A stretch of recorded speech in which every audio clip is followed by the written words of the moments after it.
Hello, we are going to be back today a little bit earlier than normal with Clutch Gaming versus Optic. So this is the end of week 5.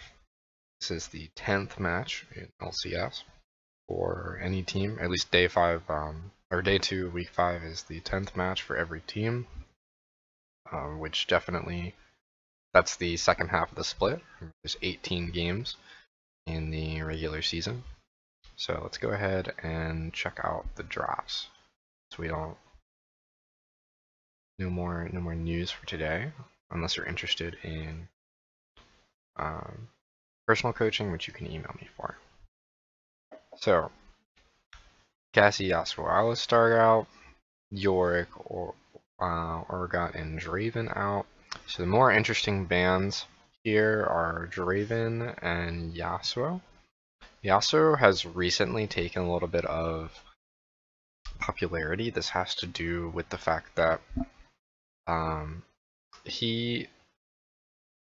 win wall is really strong. 2, anyone with intentions on picking Zoe definitely does not really want to play against Yasuo. And 3, he generally is getting more priority because he's being used as a flex, not only on the mid lane, but mainly to the bottom lane. You're not really seeing Yasuo top. That's not really meta right now. Yasuo top can be played into something like Gnar, but we don't really expect anything like a Gnar current meta either, unless someone is extremely comfortable in that champion. So, you see a first pick Lucian come out. This is great. I love this pick from Clutch. So I talked a lot yesterday about how putting Piglet on more aggressive champions, harder carries, like primary carries, is going to be a really good thing for Clutch because they're going to be relying on their veteran. That is probably the most renowned and consistent, even though he does some silly things sometimes. He never really messes up in any fights. His positioning is always great. So I definitely want to see more aggressive picks coming out from him rather than stuff like Ezreal. It really bothers me to see a whole lot of Ezreal come out from him and trying to make that pick work, and it just never did. Or maybe it did once, but well. Optic respond with Thresh and Jace. So Thresh is really strong right now. I don't really know Big as a player. You don't really see a lot of Thresh picks unless that player is particularly comfortable with that champion. So it's also really good with immobile carries.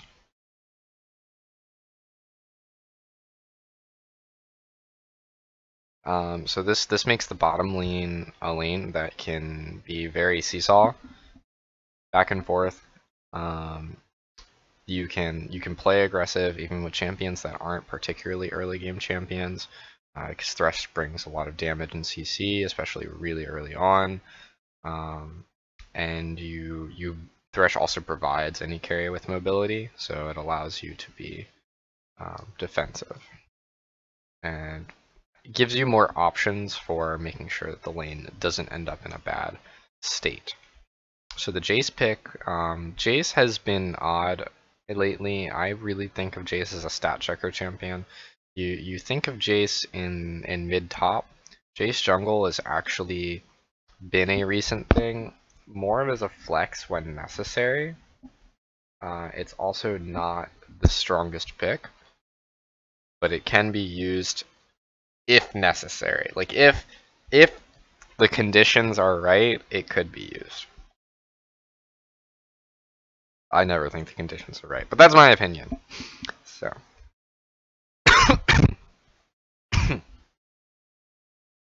Sorry.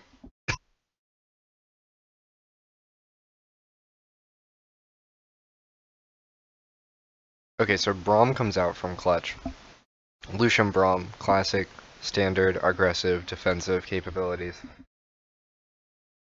Pretty decent pick into Thresh. Not the most aggressive pick into Thresh. Jeez. Breathe water.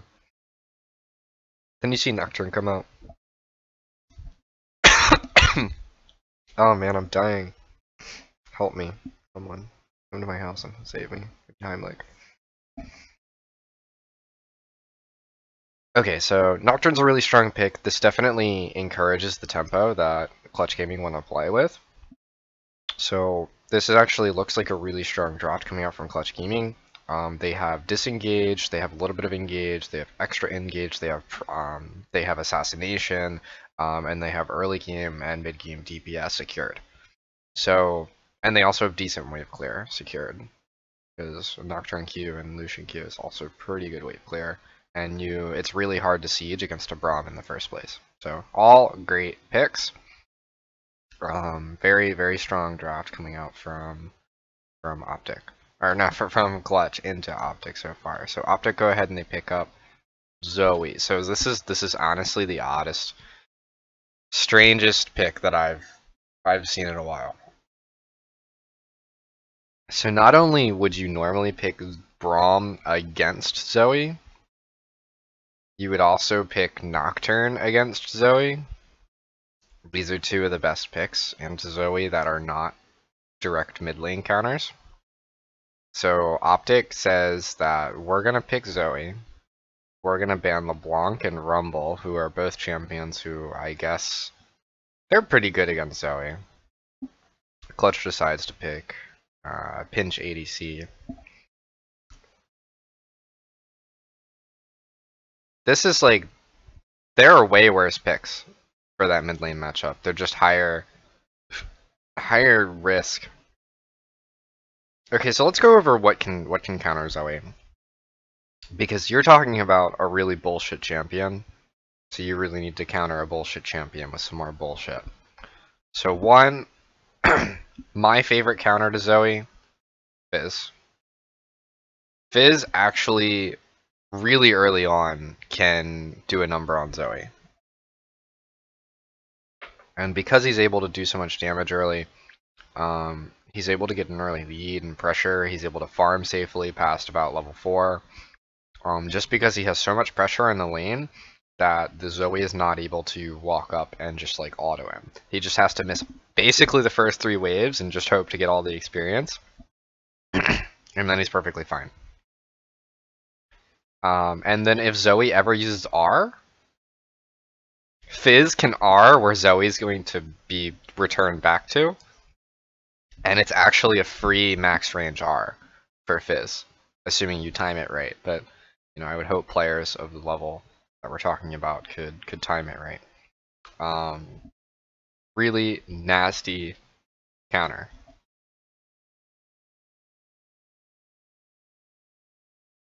Okay.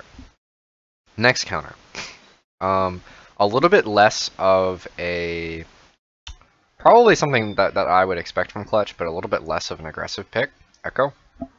So Echo is able to secure lane priority from Zoe, and that's really important. Not super early on, but as soon as he gets about 3 points in Q and first back, I'm pretty sure that he can just Q the wave and take all the lane priority. And he's also someone who Zoe can't just immediately abuse, because it's really hard for Zoe to land the E on him. And if he puts himself in a position where he'll get the W shield, if he makes any trade with Zoe, he will come out with more damage because of the sustain that he's given from his shield. This is also a good pick for 1-3-1 because Echo turns into a monster split pusher. And as we understand, Zoe is horrible in a 1-3-1, and specifically horrible in a 1-3-1 against Nocturne. So they cannot match the 1-3-1. And given Zoe Jace, they're not very good at all-inning either. Like 5v5. Like maybe in the mid game, but not in the late game. So, and they're definitely going to be relying on a lead. So Echo also is a decent counter to Zoe. Gangplank is another kind of unknown, yet to be seen counter of Zoe. you can W Zoe's bubble, and because you can remove scurvy on the bubble, you're never in danger. And by the time, like, you're not going to get really early pressure in terms of pushing the wave, but every time Zoe walks up, you can just Q her. So you get Kleptomancy Q every few seconds, and Zoe eventually gets pushed out of lane. The same thing happens after you get Sheen. Once you get Sheen and Phage, you're really strong, and then once you get Triforce, Zoe can't even contest the push anymore. So these are all interesting picks that I think Clutch Gaming can pick. That would suit their style in some way. These are all, well, these two are 1-3-1 champions. Fizz can 1-3-1, he's just not so great at it because late game, like, Fizz isn't that great anyway. But Fizz actually goes really well with Nocturne and Lucian because he's an early mid-game champion. He wants to snowball, he wants to end the game quickly, and he wants to always be ahead, and he's basically a trickster. So are there other picks that are good against Zoe, but they're not amazing? Sure, Ahri. In this game, you see Syndra come out. Syndra's pretty good, but they're just not like super counters. Zed is actually a counter that you have seen in a couple reasons right now against Zoe. But anyway, lots of aggressive picks. So Optic goes ahead and they pick into the Kai'Sa, which is really shafting themselves. Like, Kai'Sa and into Lucian is really hard, but it does give them some really insane late game insurance.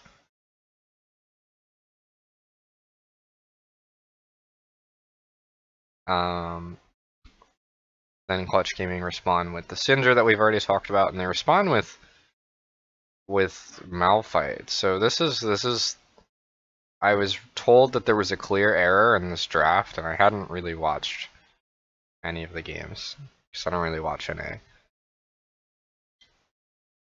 Here's the clear error. Malphite is being picked into Jace. So they're not aware that Jace is going to go to jungle, and I would not disrespect that assumption, only because Jace jungle is actually pretty bad. Doesn't really provide a lot of pressure. Its ganking is questionable in terms of reliability. I think Malphite isn't the worst pick here, but you definitely could have given Huni something like different for this lane. Like, does Malphite actually smash Jace? Yeah, it makes Jace useless. But Aurelia was on the board. What else is on the board that could go against Jace but also be a good blind pick? I don't think that anyone's a fan of giving Huni Jax. And I don't think Jax is like an NA thing. You could give him a different tank. You could just give him Sion. That would also be fine. Sion's fine into Jace. It's not like great in the Jace, but it could be worse. Of course, then if you did pick Sion, they'd probably default Jace top and pick another jungler. But there's a lot of junglers on the table for them. But in the Nocturne, there's not really that many good things to play. Like, your best pick in the Nocturne is probably Shyvana. And that's not even that great. I doubt we'll see AP Shyvana in an ALCS. Okay. So Optic Gaming finished the draft with Vladimir. And they send Vladimir against Malphite, which is really bad, because you want to have something that can pressure Vladimir. Whereas Malphite's just going to farm, and he's going to get out-sustained, and he's probably going to get pushed out of lane once or twice early, until he's unkillable. But this could be worse. You see late game insurance, Then you see Siege, and you see the Jack. So Optic has a really standard team comp, except for the whole Jace thing. You could definitely, I mean, there's not really a lot of junglers that help with Siege, but Jace could have easily been top. Could have had a jungler that was late game. They could have had Sejuani, which would have been definitely late game. Pretty good at counter ganking too. Very interesting drafts. Before I get on another tangent, let's go ahead and get in the game. So I've been asked to keep an eye on Lyra this game. So we want to know if Lyra is able to perform the job of applying pressure. Which I haven't really had a problem with before. I know that seems to be popular opinion, but I do not believe that that's particularly an issue.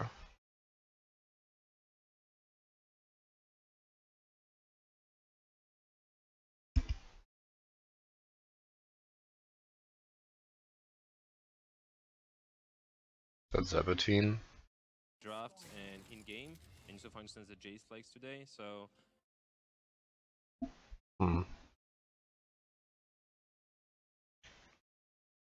Talking about Jace, I don't really need to hear it.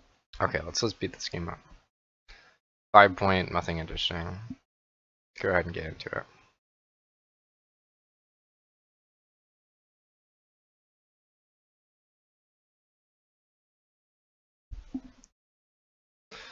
So Jace hops into a red buff first. So what that's gonna do is when he gets his blue buff, he's gonna have blue buff longer. He's gonna look for probably a full clear. You're probably not gonna see Jace do a whole lot, except maybe Q a lane. I didn't talk a super whole bunch about. I did not want to see this. That's why the video is so long. While we're paused, I did not talk a super whole bunch about how these team comps are going to work, but just remember, Vladimir is going to push in, Zoe's going to push in, and Demonte will eventually be able to match that push, and then bottom lane should push in.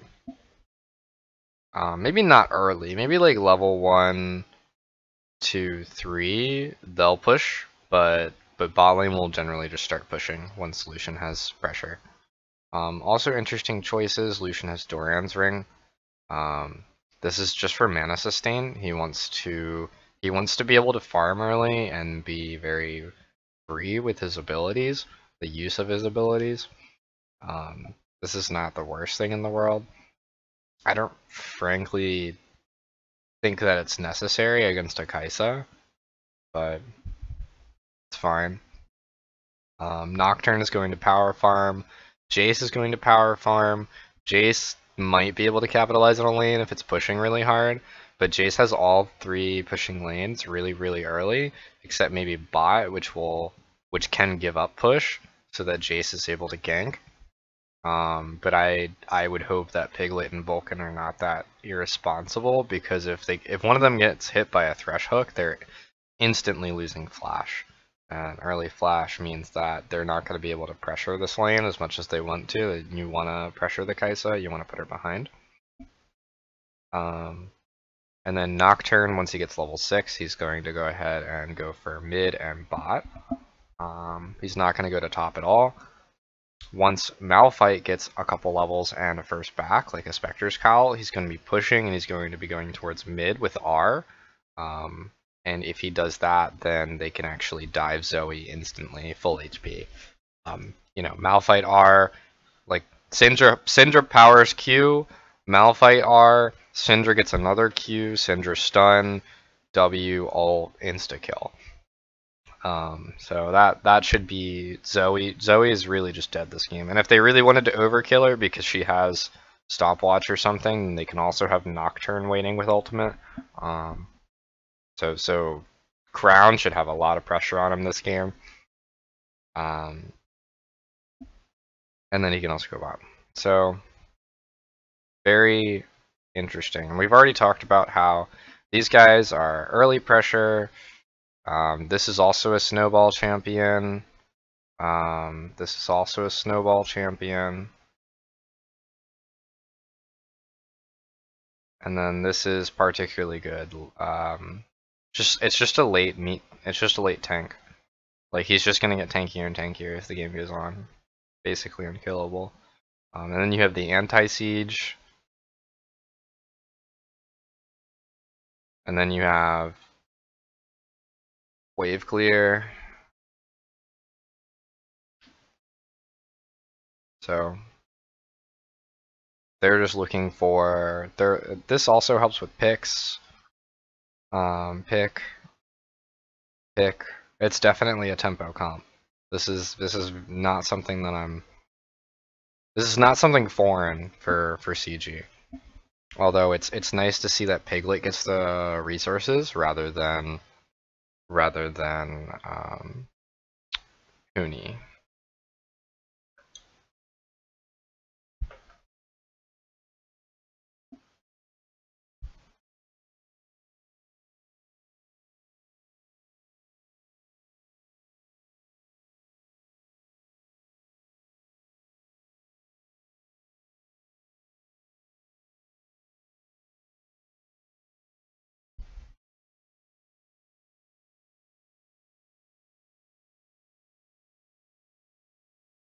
Gardock is keeping tabs on Lyra's wraiths so that he's always able to get some of them. That's pretty funny actually. Because there's nothing else that he can do that's aggressive. He has no map options, so that's really funny to see something like that. Alright, you see the Huni walking mid with ultimate. Crown had flash. Crown flashed away, that's fine. Lyra just got 6. Lyra's gonna take a back. I'm guessing he's got enough for... Oh, he has a whole call field. So it's not necessary that he has boots right now, because he gets a lot of movement speed anyway on his Q. It's actually better that he has all that damage.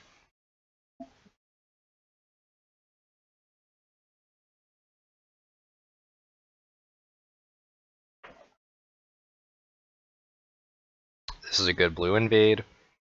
Trying to get Nocturne ahead, because they're both farm junglers, but when one gets ahead, it starts to snowball a little bit.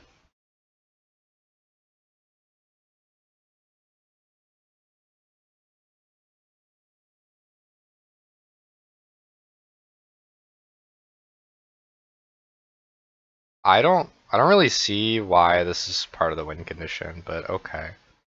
So they go top and they get Dokla. I don't know why that Lyra would be prioritizing top over the Zoe that already doesn't have flash when you have a Syndra with ultimate.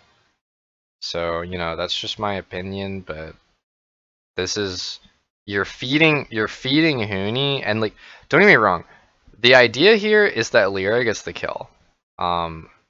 The fact that Huni takes it, I really don't understand. And if that was planned, then they're trolling me, because Nocturne is the carry, Lyra is a carry, so there's no reason to give someone like Malphite the kill, the gold, because he's already going to get a lot of pressure just out of like the lane push and the experience bonus. Like he's level 9 on level 8 Dokla now, so like that's insane. He might even get up like 2 levels. I know he's got a third of the way until level 10. But now he can play the lane like really aggressive, and once he gets adaptive helm, like it'll just be over for Vladimir. There's a bad spell shield by Lyra.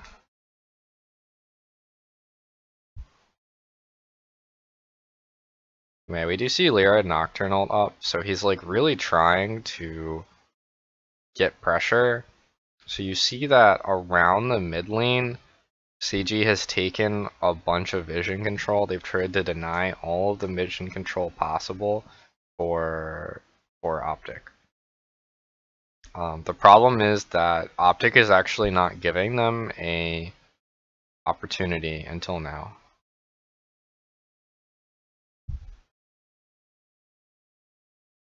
That was a shame.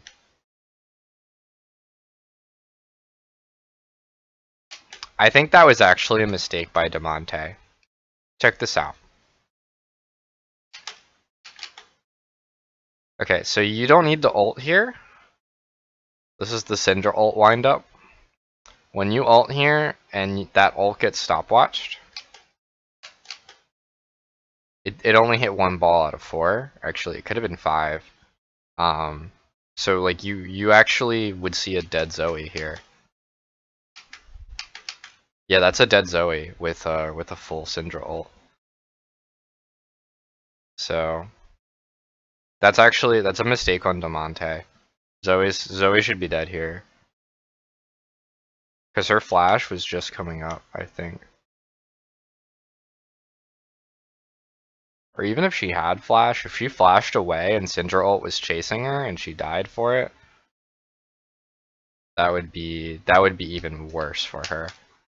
And getting her flash is probably more important than killing her anyway. And not getting her flash due to a mechanical error like that is sad.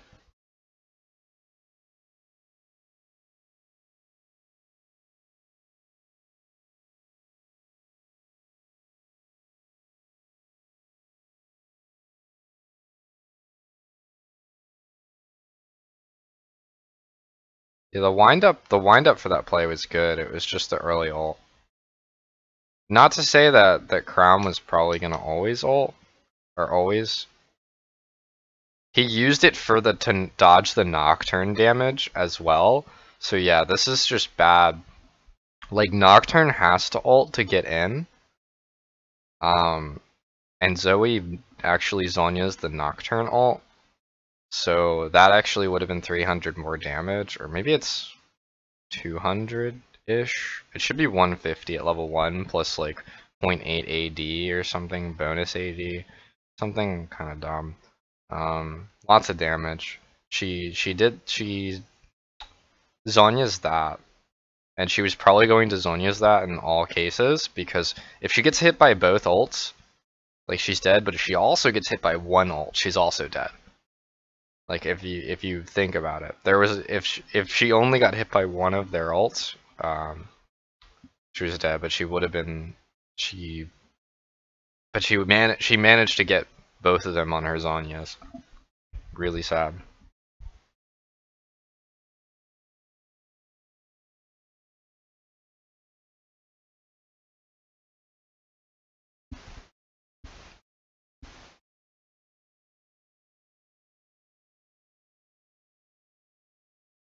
Okay, so Zoe has both suns now. Nocturne has ult again. We need to see Demonte not inting. We need to see Demonte not inting. Okay. What is going on here?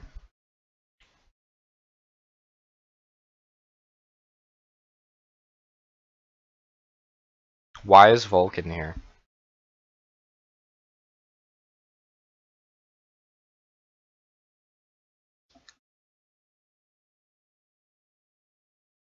Vulcan went to protect his vision? Or something? Like, he had just placed wards. And I think Thresh was clearing them? Yeah, there's a zombie ward, so Thresh was clearing his ward, and he went to try and defend it because he has Nocturne, but Lucian's not there. Like, Nocturne just can't ult in if Dardoch is there, because they're only going to be 2v3. So that was definitely a communication error.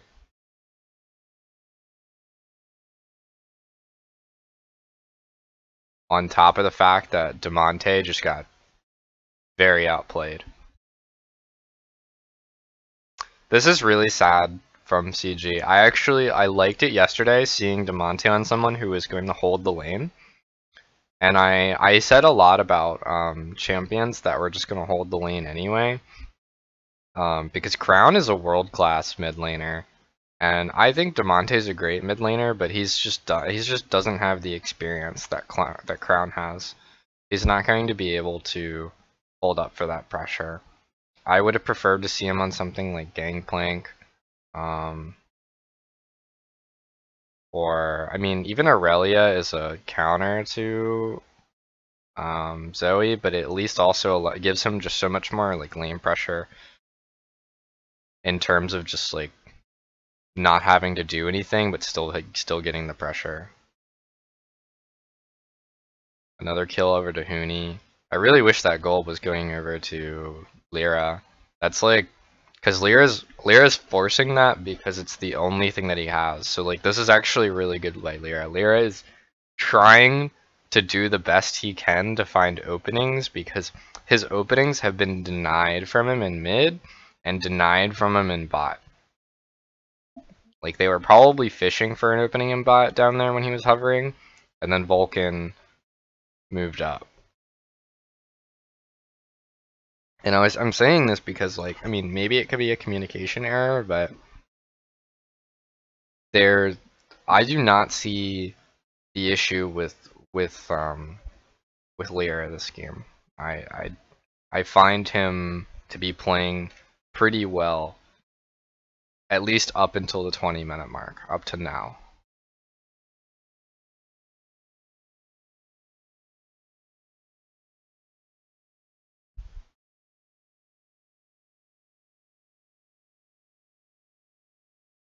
Yeah, I mean, you could have put Damonte on Gangplank. You actually could have put him on Echo. That would have been a lane holder. Just something that he could live out the lane on, but still not have to be like really pushed in or losing the pressure just because he ended up losing the lane. Like he lost the lane himself there.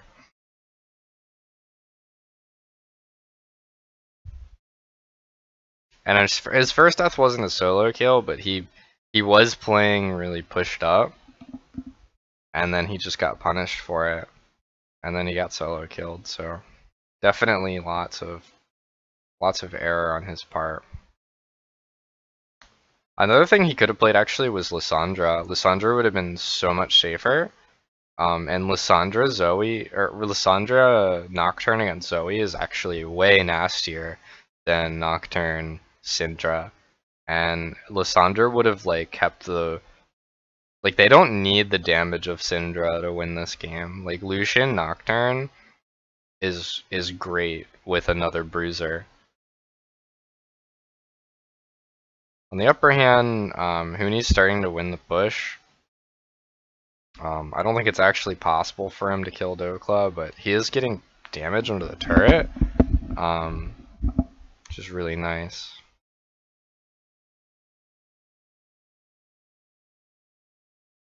Alright, so let's break down what happened here, because this is clearly a big error. Okay. So Braum's heading towards mid, Lucian's heading towards bot. So let's get into the CG mentality when they make this play. They say, Dokla's not been performing really well this game.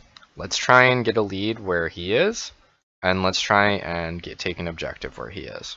Because if we can capitalize on him making errors, then we can go ahead and hold the game. The problem is they were like not ready. Like, if you're gonna do this, why is Braum moving up towards the top side of the map? Like, why is he going to mid? And this is also running back to the question of like, did Damonte call Vulcan to go mid? And if he called Vulcan to go mid, it's because he doesn't trust himself to hold the pressure that Zoe's putting up. If he can't hold the pressure that Crown's putting up so that it's actually stopping them from making plays on the other side of the map, because if Braum's here already, like if Braum's here, like Piglet is not going to die. Piglet would not be that low health, he wouldn't be dead. The Braum shield would change a whole lot. Cause him coming up with like the only good thing about him going mid is that when Zoe roams down, Damonte and Vulcan can just chase him, But even that's not so useful because they're unless Demonte hits a combo onto Zoe, they're not gonna do anything to Zoe. They're not gonna take her flash or her heal or anything. And like they're not even gonna proc Braum's passive just because Demonte can't really get 3 autos out really quickly.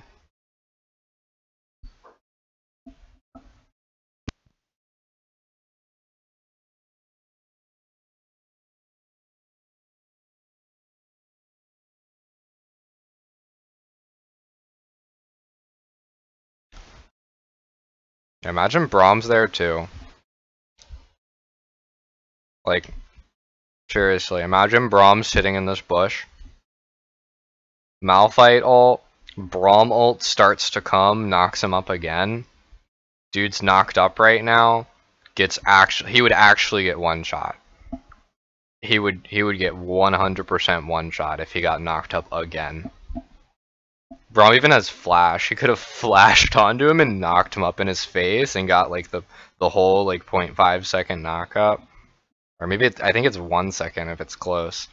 Like they would have 100% knocked that dude out of this game. It is really sad.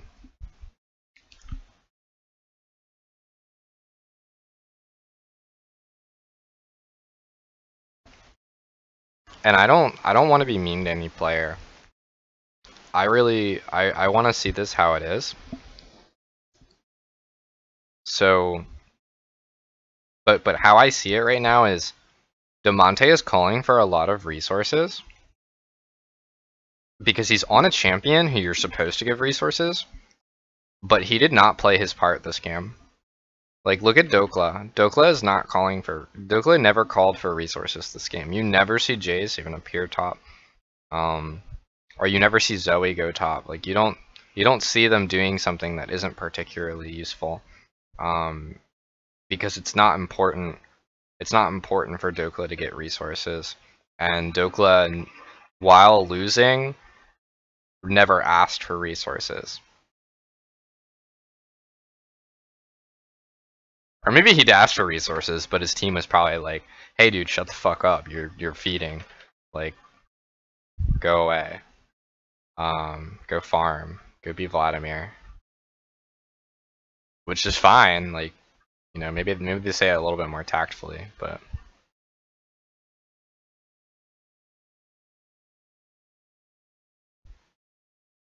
But yeah, CG's in a bad spot right now. They're getting a lot of pressure on the Vulcan.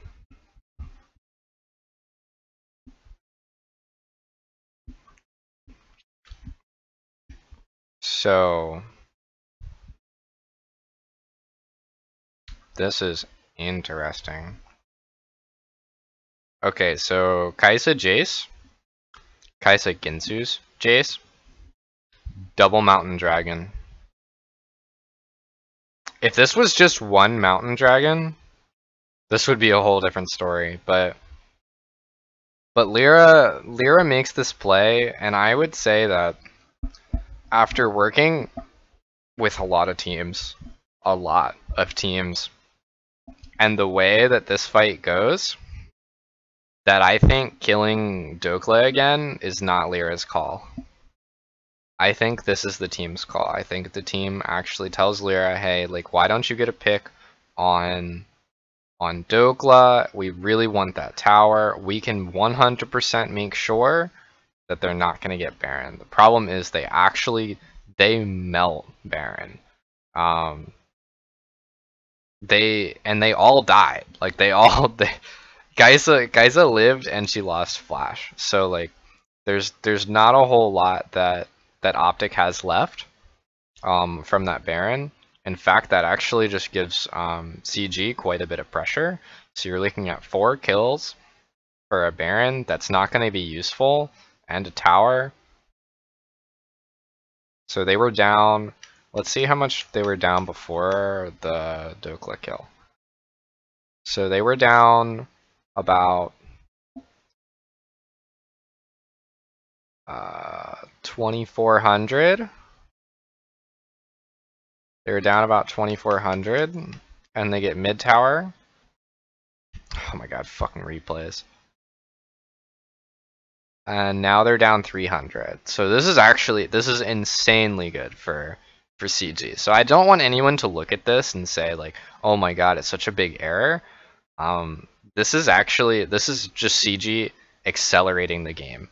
And if Optic did not have 2 mountain dragons here, they probably wouldn't have finished this Baron, and this would have been a desperate call for them, or they probably would never have started the Baron in the first place.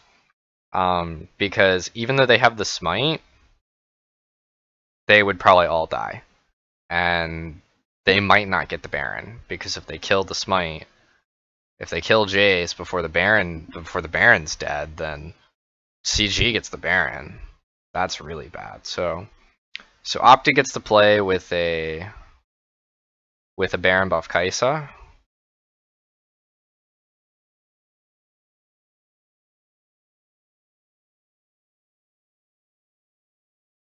Couple hundred gold down. CG really wants to pick up that side turret. It's just really hard for them to do that while Optic has a Baron buff running. Because you wanna be able to donate a lot of resources to the Baron buff minions. So Vlad pushes in top, Vlad goes bot, Vlad pushes in bot, or maybe someone else pushed top. I wasn't really paying that much attention. Get the top push, get the bottom push. They're just trying to get the mid tower from pressure all over the map. They're trying to play their siege with side lane pressure. So their Baron buff is running out. They now don't have top lane pressure. CG give up bottom turret. I would hope that they get something out of that. Yeah, this is actually really bad by CG. So I don't know who's making this call.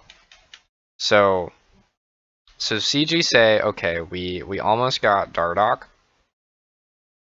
We need to make a decision. One, and here's your 2 options. 1, you're gonna go for the Mountain Drake.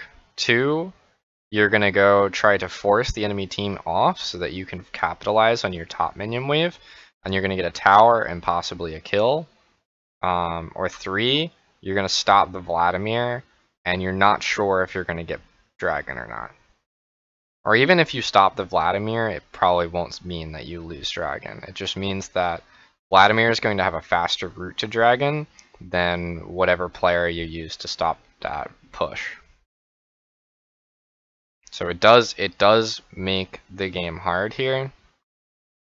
Although I would definitely be willing to trade that tower for that Dragon. So let's see how CG move here. So CG move for mid lane pressure. Nocturne's just getting back onto the map. Is he backed because he had low HP? Vladimir is at the point of getting to the bottom tower, so like this doesn't make sense to me. They're pushing Optic out of their own jungle. Now they're moving towards the top side of the map. So this is where I say CG has made a very bad decision. So they're losing bot. They're gonna lose bot inhib tower. They're gonna lose Dragon. They're gonna give Optic triple Mountain Dragon, give them all the Baron pressure they would ever want. Open up bottom inhib, which is farthest away from Baron. And then not get anything. Yeah. This is where CG loses. This is where CG loses the game. There is not a whole lot of coming back from that. Because once you give Optic... That was nothing. That was not worth a replay. Once you give Optic like the pressure to make these plays, it makes it really difficult. Then they go for a bottom siege because they want to make sure that their bottom's pushed out. Barely escape. Actually, Nocturne's going to be dead. They don't get anything. Yeah, there's nothing left for CG to do except for hope for a good team fight. And I think that engage was really bad. Like, look at this. So they say, Jesus Christ. So they say that they're gonna try and burst Dokla. But Dokla's not a person you can really burst. He's just gonna heal it all back anyway. He's probably gonna be what, 90% HP after using his Q and getting all that. Yeah, well, I mean he's 80, but that's a lot of healing. Now Huni doesn't have ult. He doesn't have mana, and he lost a lot of HP. Then they're moving back. Nocturne's ready to flank. Syndra's not even in position to get to the fight, and Syndra can't get to the fight. Syndra can't walk through here. Like, Syndra can't walk through jungle with Zoe on the map.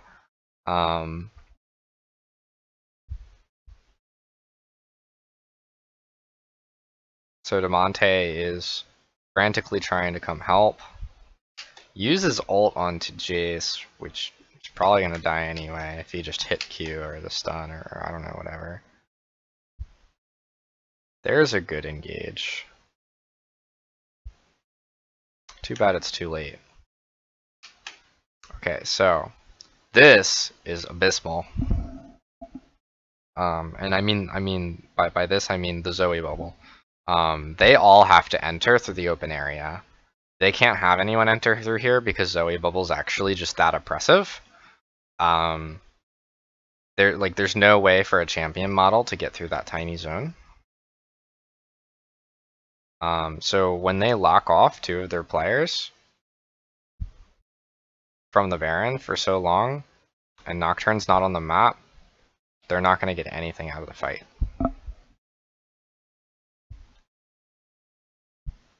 So they managed to pick up 1 kill, for 2 deaths. They get mid push, and Optic gets 4 Baron buffs. So that's GG. That's actually the end of the game. They have Jace and Zoe, and then they have Vladimir to split.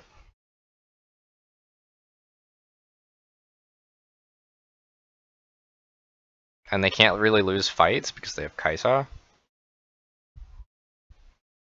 Assuming that the fight is on a ground that they can fight.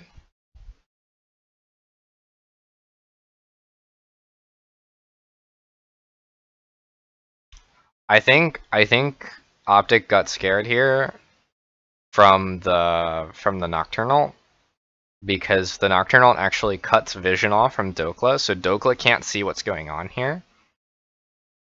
And that's probably why Optic is not able to capitalize, because if Dokla wasn't nearsighted, he would be able to capitalize, do a lot of damage, and they'd be able to continue with the siege. I mean, they can probably still continue with the siege, but they need to split it. Instead, they're going to go for Mountain Dragon.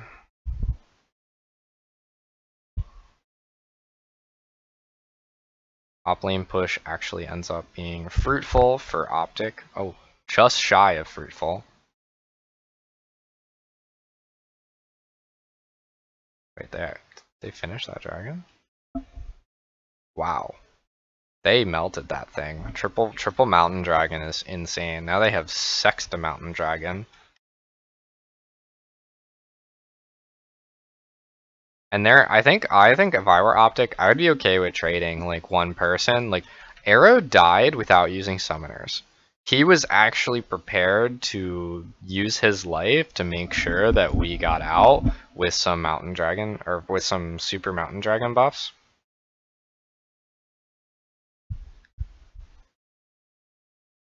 And that buff will be over before the Baron spawns. But they still have 3 Mountain Dragons on Baron, and if this game actually went long enough to get a second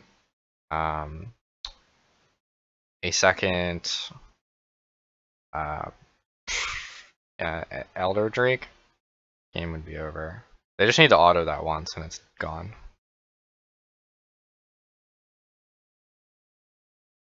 Yeah.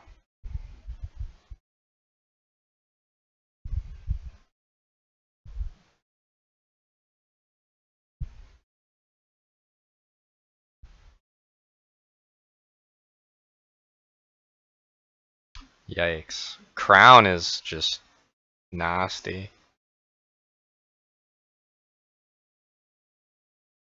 What is happening? Optic's inting. So get this. Optic has 4 people. One of them was the GA. There's 2 open inhibitors, and they have Clutch Gaming in the Clutch Gaming's jungle. Like, they're completely locked off from the inhibitors. The only person on the inhibitors is Braum. They can get 2 inhibitors in legit 3 seconds with Triple Mountain. Optic is 100% trolling right now. And they can do this because they just can't lose. Like, it's just actually impossible.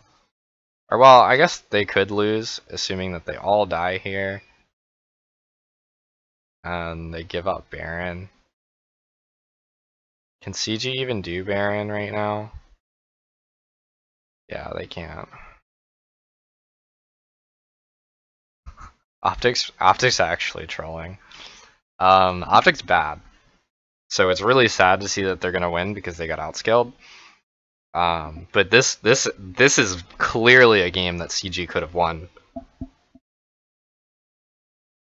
Like, I'm actually really disappointed because CG had every right to get some of these mountain dragons, and they just didn't care. Like, they had pressure bottom lane, they just didn't have pressure mid lane. And sure, they're on blue side, so getting dragons is harder, but with the pressure bottom lane and a Nocturne, like, you can get those dragons. There's no way. Wait, Optic are gonna 2-man melt the Baron. Now they're gonna full back, they're gonna say, okay guys, let's stop trolling. We're actually trolling. Let's finish the game. Ooh, and they're gonna get Elder.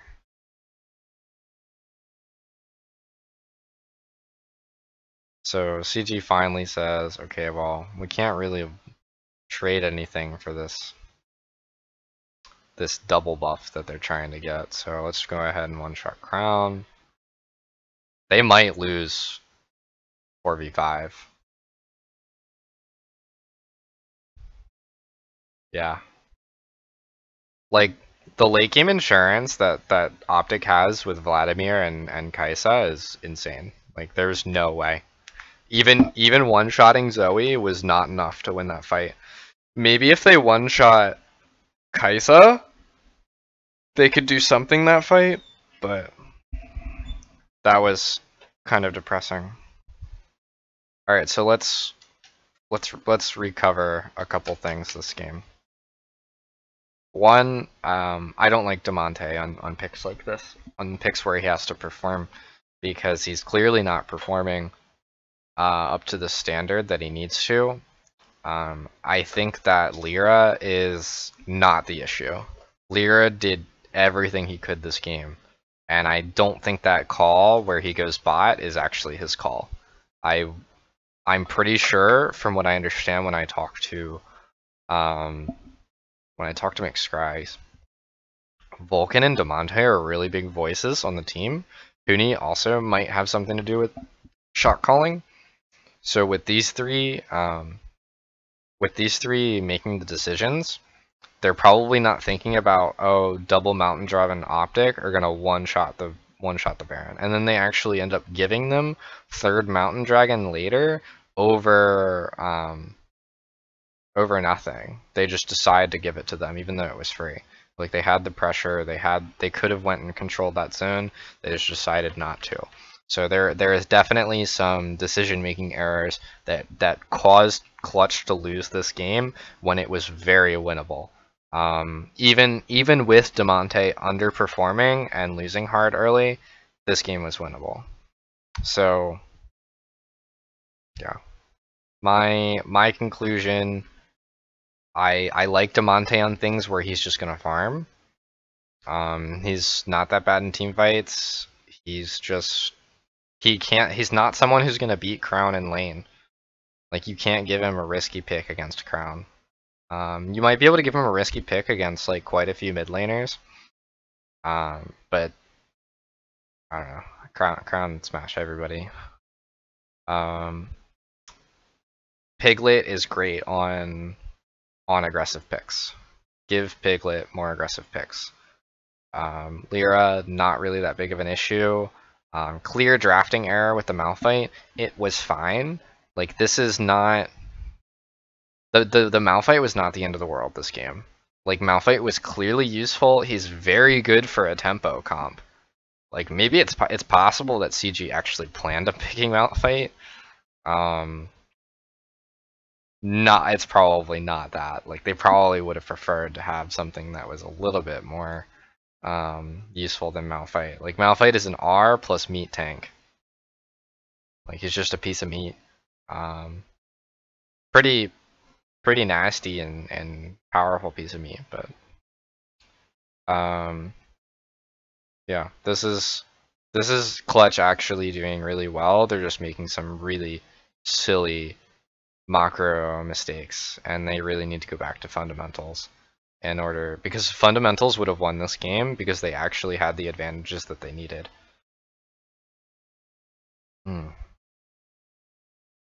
Could Lyra have put more pressure on the map?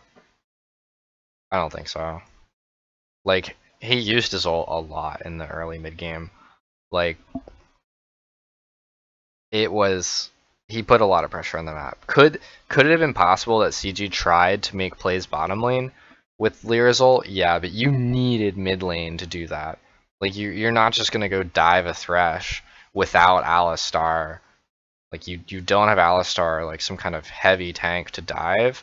Like, Lyra's not on a tank. Like, they need more damage, and like without pressure in mid that you were almost promised to get by blind pick Zoe, you were almost promised to get that, and Monte did not perform. So, you know, Clutch almost on the brink of becoming a good team. They're on the brink of becoming a good team, because, you know, Optic didn't make a lot of mistakes this game. They kind of just farmed. They literally just farmed and like Crown did do his thing, but like when they did get like to like mid-late game, it's very clear that Optic is very weak as a team. Like they're just doing really silly stuff. It doesn't make sense. So who knows? But anyway, that was Clutch versus Optic. Please let me know what, if you have any questions or what you liked in the comments, and leave me a subscribe if you want to keep watching for the series. Thank you so much. Have a nice day.